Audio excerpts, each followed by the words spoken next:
Welcome to the Core Women Podcast, the place for women entrepreneurs, authors, and self-starters looking to build community and gain valuable insights through expert interviews with women at the top of their game. Join your host, podcaster, producer, expert coach, entrepreneur, and author, Dr. Summer Watson, as she aims to inspire and empower you through these candid conversations. Lean in and embrace the journey.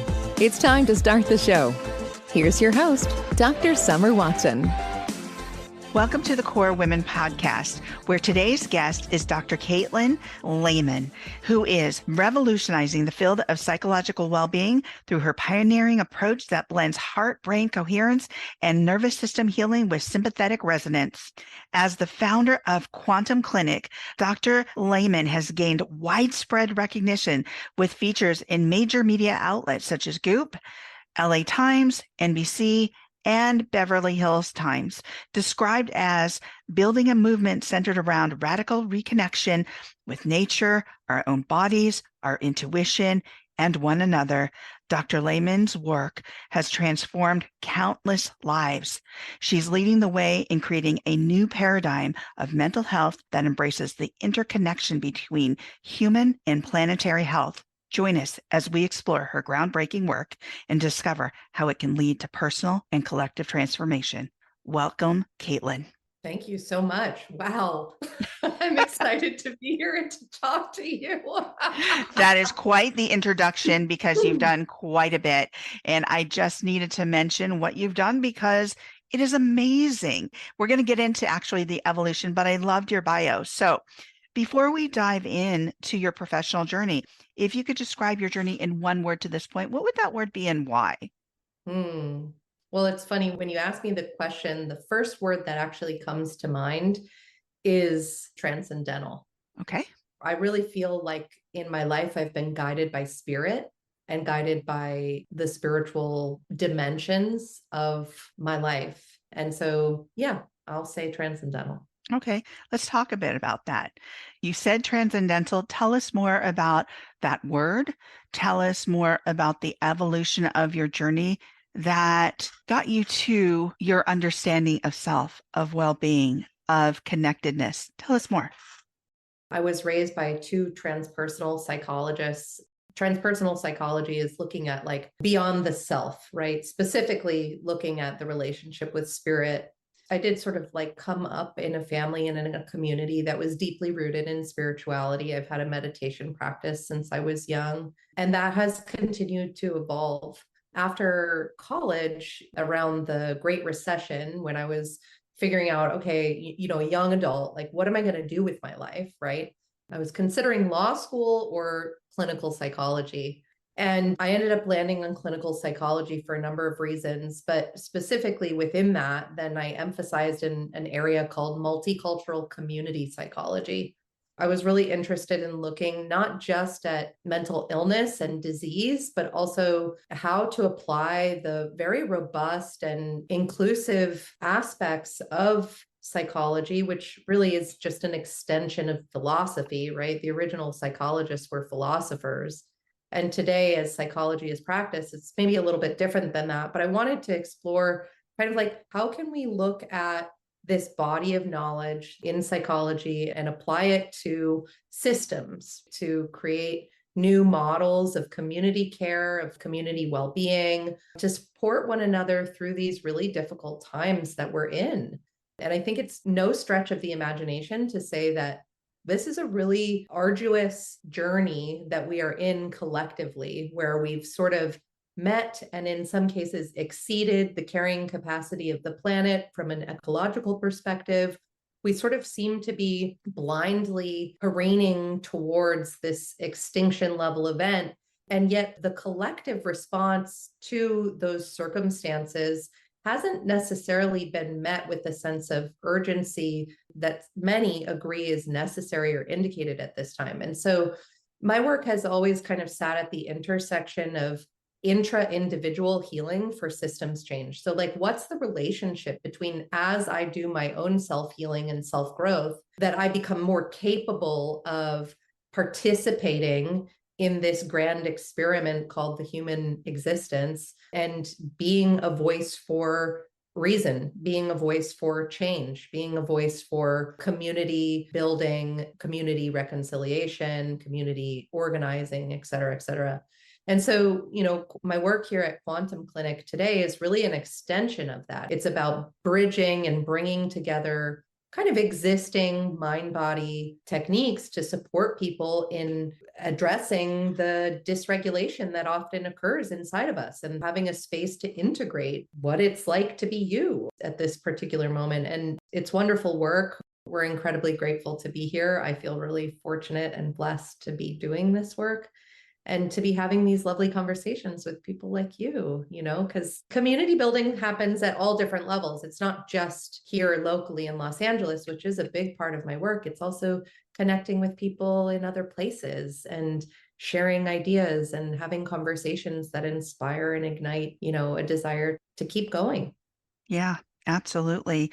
There's so many things that you've mentioned where we have a lot of similarities. Wonderful. Which is really exciting because I also am a doctor of clinical psych. Oh, cool. And came up the ranks in nonprofit, so worked in building communities. Yep. And I went to Berkeley. So at that point, I was exploring a lot of different cultural factors that I was curious because I come from a very mixed race background. So I was like always wondering, where do I fit in? So it led me to exploring different cultures. And like you, I wanted to go to law school. I had declared psychology, but went to law school, then went back to psychology and got my doctorate in clinical psych. Wow. So I love this. So there's a lot of similarities there. And Yeah. when you talk about building communities, it's so important. You're not just building communities from where you stand or where you live, but it's like throwing a pebble in the water and you get those concentric circles, almost like what I see behind you, right? That's right. It just goes so far out, and how you build those communities and what that looks like. It can look very incredible. It can feel incredible, and how you help people, it can be phenomenal. So you've reached a lot of different communities. You've approached well-being in a very different way, but have connected people, because that connection between community, mental health, brain coherence, there's so much to that. Let's talk about your model. Let's talk about your mental health model of heart-brain coherence. And can you explain what this is and how it plays a role in healing the nervous system? Absolutely. So let me back up. Okay. And then thank you so much for this context. I love knowing a little bit more about you and your journey and the parallels there as we go. So for the audience members who may not have the same kind of educational framework or background that we do, it's actually not fair to say that the body and the mind are separate entities. More and more research is continuing to support that actually there's a relationship between our thoughts, our feelings and sensations and experiences that we have, the patterns that we run into in life, are intrinsically related to our physiology, very much so. And so back in the 60s and 70s, some people started to explore, okay, a lot of the money and funding and research is going to study the brain, because most of us think of our thoughts as originating in the brain, right? That's the kind of the way we've been raised and acculturated. But what is the role of the heart? So people started just asking, like, what is the role of the heart in this? Because from a spiritual perspective and across all of the great traditions, Judaism, Christianity, Muslim traditions, even Eastern philosophies, Buddhism, and the Vedic schools, they all speak of the heart as being this sort of central theme in our human experience. And that's true for anybody who, is walking on planet Earth. It's just a truism. So back in the 60s and 70s, they began to start studying the heart and the heart's role in modulating our experience. And it became clear, specifically through this research on the role of emotions and the heart, that when we begin to sense into and generate and feel heartfelt positive emotions, what happens is the wave patterns that are emitted from the heart become more ordered, harmonious, and synchronized. So we're talking about the shape of the energy waves that are emitted from the heart. So this can be measured and quantified by analyzing something called heart rate variability, which measures the beat to beat change in the rhythmic patterns of the heart. So having higher variability is generally associated with overall health, cognitive function, and emotional regulation. But specifically, when we're looking at this state called heart-brain coherence, we're talking about the synchronized entrainment of the heart's rhythms with the brain and the nervous system. And so you can do this, you can practice this, and you can buy little, not too terribly expensive biofeedback sensors to support that, right? And your awareness of it. To give the listeners a description of it, it's like having this vibrant, joyful lightness of being, a connection to your heart, a connection to yourself. Being in the practice of that is what we're talking about. And it has a whole host of benefits, not only for emotion regulation, but also cognitive improvement, intuition, creativity, all sorts of stuff that can support us in this journey, right? Because we don't necessarily have control over our external environment and the things that happen to us. But with these skills and with these tools, we can empower ourselves to respond more adaptively and to navigate life's difficulties with greater ease. Well, I love that explanation. You've talked about so many things there about the emotional regulation and the heart and the connection between the two. I have a live show called The Emotional Entrepreneur, and we talk about a lot of things related to our emotions and how we regulate those emotions. And I love what you're saying about the connection between your emotions and your heart. To some degree, we must have always known that the heart has something to do with our emotions because we talk about it in the sense of love, right? Yes. We talk about it in the sense of feeling. And heartbreak. Heartbreak. Right? Like exactly. in sadness as well. So the heart is central to our experience of being human. Yeah. Your heart will literally ache when you're longing for something or yearning for someone. There's a sensation that is felt. Right. And so conversely, right, when we're working in the realm of positive affect or the life affirming emotions like awe or gratitude or deep appreciation and love or joy, those trigger a cascading effect of over 5,000 different neurochemical and neurophysiological markers that encode for health and human functioning. So this is why we talk about our work here at Quantum Clinic as a model of preventative care. Oh, I love that. Yeah. Because we're not necessarily in the treatment of mental disease so much as we are in the promotion of mental health. And there's a big difference. Yes. And certainly people who experience mental distress, like anxiety or difficulty falling asleep at night or comorbidities with chronic pain, things like this, chronic stress. Stress and inflammation are attributable for over 98% of all disease. So if we're able to address those underlying issues with the services here that we offer, well, then we're really in the business of prevention. And so from a community perspective, there's been a call in our field for the development of new community-based interventions to support our collective healing from the traumas that we've all been through. Obviously, that happens at the level of the individual or the family or, the family system, but it also happens in our communities, right? And in our larger world where we're not affected by what's going on between Israel and Palestine right now, and now Lebanon, and now Iran's getting involved. And so though that may be happening over there in the Middle East, we still here are affected deeply, many of us, by these global events. And so having spaces in community where we can come together and hold one another and ourselves in doing that work to heal ourselves and to grow and to be on the journey of self-actualization allows us then to be more capable of showing up for the work of organizing, which is not pretty work, as you know. Community organizing is hard. Yeah, it is very hard. And we're going to get to your quantum clinic. I want to get to that, but I do want to mention a couple of things that you had touched on here. When we go back and we look at the science of psychology, we look at where it started, questions, philosophy. These questions were generating a lot of curiosity for people. We see Freud, and he's looking at the subconscious, and we look at Alfred Adler. And Adler says, I want to deviate from Freud because there's more. There's more than just the subconscious and the psychosexual.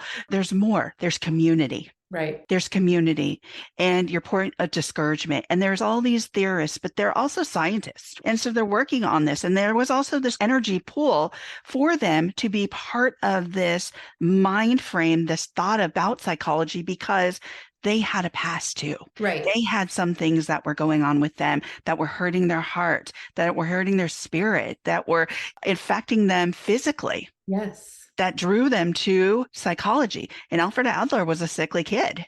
And he was like, I need something different. And he started researching this. So he went into that community approach, which he was the first person to say, let's look at this holistically.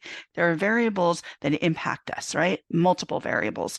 This is what I love about psychology. And this is also what I love about the different types of psychology. I have never heard of multicultural community psychology. So when you mentioned it, I was like, that's really interesting because there's so much to do with community and how that impacts the individual as well as the collective. So as you're talking about prevention, which I think is extremely important, I've worked in mental health hospitals. People come and see us when they're in crisis. Yeah. But what I love about what you mentioned is prevention. So tell us more about Quantum Clinic, which according to your bio saw remarkable growth in 2023. How do you see your work continuing, one, to evolve, but also tell us more about what you do at Quantum Clinic, please? Yeah, so we're really a community center. We offer a direct service, but when people come here, the experience is much less like a mental health clinic and much more like a spa.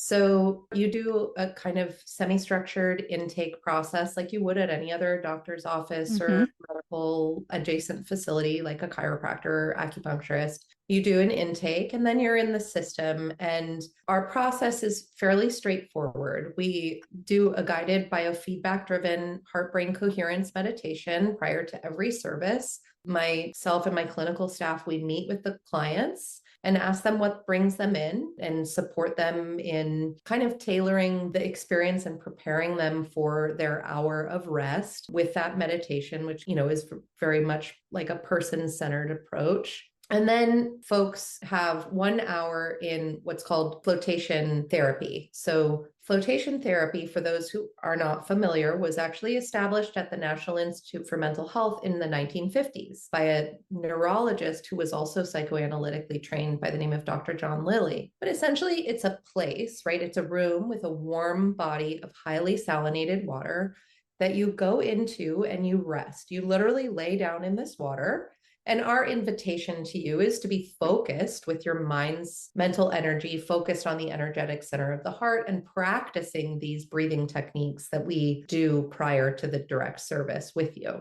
So that's the invitation. And then while folks are in there, we're playing sounds to support that process, to support the process of people accessing deeper states of relaxation and essentially homeostasis. We're providing an environment where folks can begin to regulate themselves through deep rest. Dr. Andrew Huberman talks about it as non-sleep deep rest, which there are many benefits of this state. So we're supporting people in accessing a state which is associated with many, many biomarkers that support for health and human functioning. And in this state of homeostasis, let's call it, right, or non-sleep deep rest, to use more esoteric or spiritual language, it's kind of like a liminal state between waking and sleeping, where you're not fully awake and aware, but you're present and you're not in REM sleep. So you want to allow yourself to relax to the point of entering into this liminal space. And then after an hour of that, people come out completely transformed. They look glowing and dewy and relaxed and surrendered. They feel more connected to themselves, more present. Oftentimes, there are lots of internal experiences that come up, like sensations, images, feelings, or thoughts. Maybe, you are somebody who's had a difficult life or been through some hard stuff. That's the reason you're coming in. So we're also here to support and help with processing afterwards. We have a lovely, what we call expressive arts lounge, because a lot of these experiences don't translate immediately to spoken word. It's like, wow, where did I go? What was that? But maybe if you're provided with some crayons or pastels, you might be interested in drawing a body map and putting color on the page, right? And there are different ways in which kind of our nonverbal skills to play And to access that kind of creativity can then support deeper integration of those experiences. So that's our model. That's what we do. It's meditation, flotation rest with frequency therapy, and then expressive arts. And it's really transformational for our clients who come. Yeah. I love your process and your program and the clinic and that it's preventative. And, you've mentioned so many things that you do in regards to your flotation therapy and getting into that non-sleep deep rest. Yeah. So how do you differentiate that from a hypnotic state? I think there's probably a lot of similarity. I'm not trained in hypnosis, so I wouldn't want to speak too much to that, but it's my understanding in hypnosis that there's almost like a intent to then go back and reset some particular experience. Like people go to hypnotherapists because they're dealing with a very specific issue, typically. And there's like a way in which that's addressing the reason for service. Right. It came up in my mind and I thought, well, it's kind of an interesting comparison to the state that you're in, right? And how you get into that state, whether or not it's through hypnotherapy versus, flotation therapy. I don't know either. Yeah. Yeah, it's a good question. I'm just curious, right? Yeah, and it's a great question. And then also, I love what you do when people get out of the flotation therapy, then they do expressive arts. And it takes me back to maybe when you do therapy with kids. And a lot of times you do therapy with kids who are nonverbal or don't really verbalize how they're feeling. And you get into the arts because there's an expression there where you can then start reading kind of what's going on. What's happening. And how few spaces are there where actually adults are invited and encouraged to do just that? The prompts and the suggestions that we encourage people to use actually come from the body of work of Dr. Natalie Rogers, who was Carl Rogers' daughter. She took his work in person-centered therapy and then applied it to person-centered expressive arts therapy. So my mom trained under her. I trained under her as well. So there's a lineage of this. Expressive arts are used in hospital settings now to support healing outcomes of a variety of different clinical issues. It's used in corporate settings. It's a way in which we can access these kind of qualities of play and imagination and creativity, which are so needed right now for us collectively to move through this where we are right now as a species. We need access to those parts. I just, was last night listening to parts of the vice presidential debate, and there's a lot of heaviness, right? It's a lot of density. And no matter where you fall on the political spectrum, if you're on the right or you're on the left, I think we can all agree that the quality of the conversation is so dark right now. It's difficult. And so providing people with an experience that supports them in accessing those other qualities that are really, there's a vacuum of them in our society right now. The play, the joy, the enthusiasm, the creativity, the lightheartedness of being is incredibly important. And one of the ways we love to support our clients here. We've covered so much from where you started, your evolution, to the quantum clinic and how you can support people in community. As we come to the close of the interview, let me ask you if you could leave the listeners with one tip to improve their mental health and begin the process of healing through heart-brain coherence and reconnection in their own lives, what would that tip be? I would just say that remember, every body deserves rest.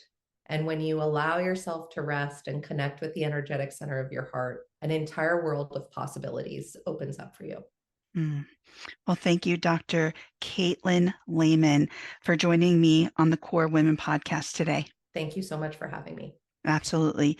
You can follow Dr. Katelyn Lehman on LinkedIn, Instagram, and at www.quantumclinic.com.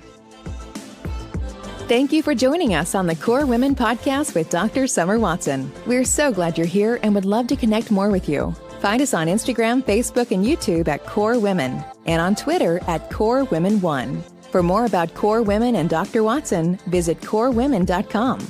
Want more support and resources for amazing women like you?